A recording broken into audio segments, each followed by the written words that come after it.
Right now, without moving a single muscle, your body is traveling more than 1 million kilometers per hour through space.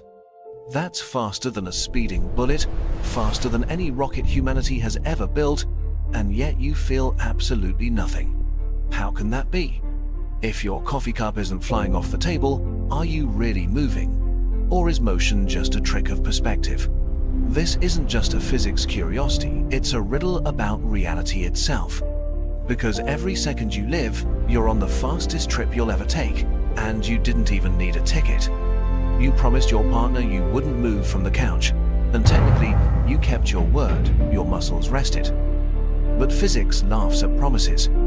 The Earth spins under you, the Earth itself loops around the Sun drifts inside the Milky Way, and the galaxy is dragged by cosmic expansion. So congratulations! While you thought you were doing nothing, you've already outrun every jet humanity has ever built. But here's the itch. If you can't feel it, does it count as real? If nobody senses motion, is stillness just an illusion that keeps us sane?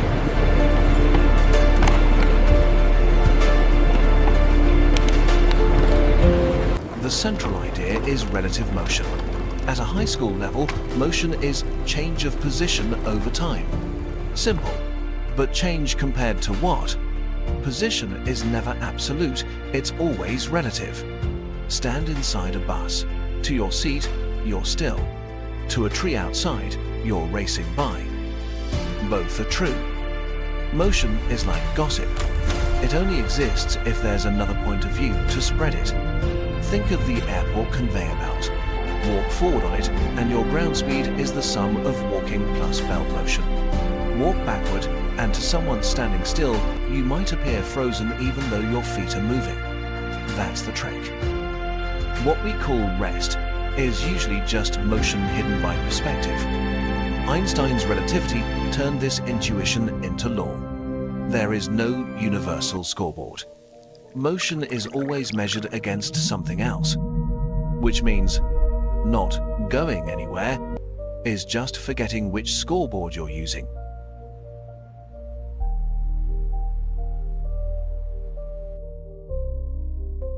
Coffee swirl. You stir your morning cup. A bubble floats quietly, thinking itself still. But zoom out. The whole liquid spins. That bubble is a miniature human, blind to the giant carousel beneath it. We too swirl, but our senses aren't tuned to cosmic spoons. Escalator child. Imagine a kid standing stubbornly on an escalator. "I'm not moving," the child yells. The feet don't budge. But to Mom, the kid glides downward. To a bystander, both are moving. 3 views, 3 truths. That kid is us, adamant about our stillness, oblivious to the cosmic escalator dragging us along. So if standing still is impossible, what would actually happen if Earth suddenly stopped? Spoiler, it wouldn't be pretty.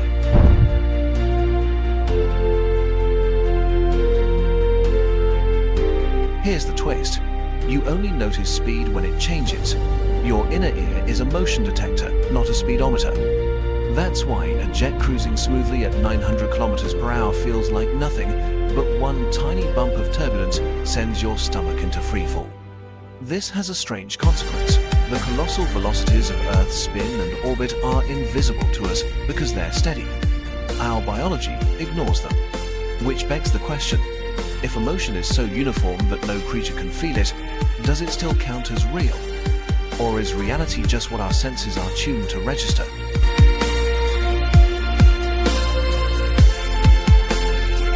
If Earth spins so fast, why aren't we flung into space? Gravity wins. The outward centrifugal force at the equator reduces your weight by only about 0.5%. It's like sitting on a merry-go-round built by a planet. The grip is much stronger than the fling. If I feel nothing, I must be at rest. Not true. Smooth motion hides itself. Sit on a bullet train. The landscape blurs, but your coffee rests calmly. Lack of sensation means lack of acceleration, not lack of motion.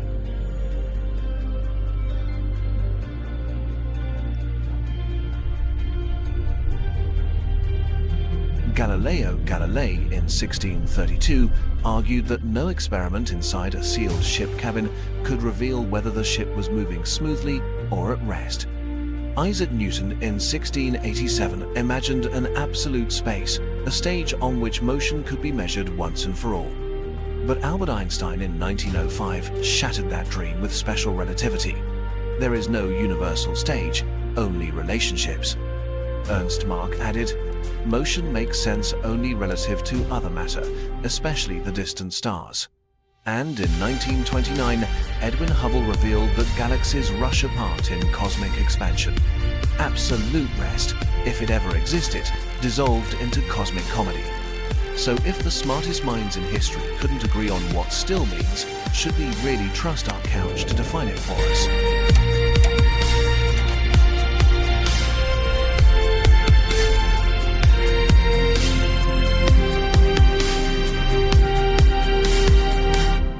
Let's lock you inside a cosmic prank. You're sealed in a featureless spaceship. No windows, no vibrations, no sound. Weightless.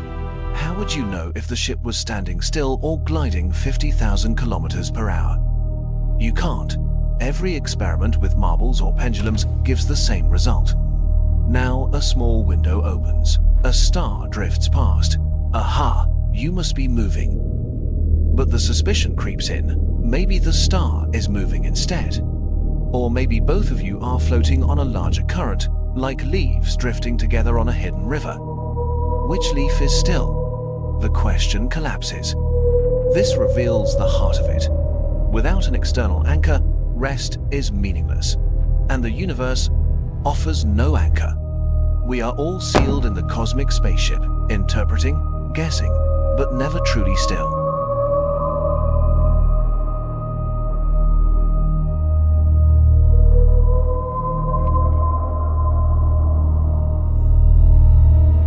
This isn't just abstract philosophy. Hidden motion shapes daily life. GPS navigation. Satellites constantly adjust for Earth's spin and relativity. Without corrections, your phone could misplace you by several kilometers. Every map pin works because we acknowledge invisible motion. Spaceflight. Engineers exploit Earth's orbital speed for gravitational assists, slingshotting probes to Jupiter and beyond. Hitching a ride on Earth's motion saves billions in fuel. A cosmic Uber pool. Medicine. MRI machines and particle accelerators rely on principles born from relativity in the physics of motion. Invisible speed underwrites modern healthcare. So the speeds you never feel aren't trivia. They're the quiet backbone of navigation, exploration, and even saving lives.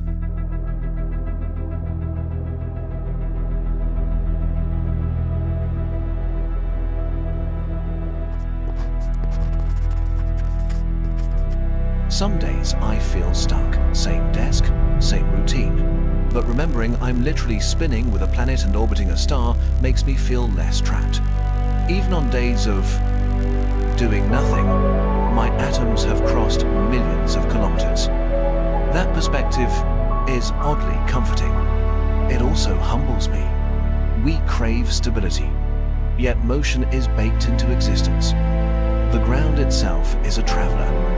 To accept this is to soften the fear of change. We are always moving, whether we notice or not.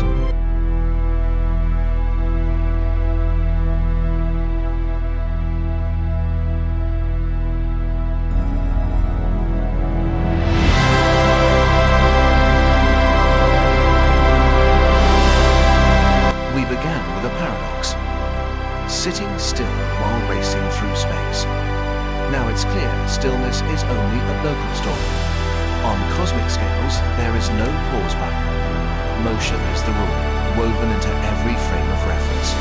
So the next time you insist, I didn't move. I did not move all remember, day. You've circled the sun, twirled with the galaxy, and drifted through expanding space. Stillness is an illusion, but perhaps a useful one. And here's the callback. When asked, if you're not going anywhere, what are you doing? You can answer with a smile, traveling faster than you think. The only open question is, now that you know you're always in motion, where will you choose to go next?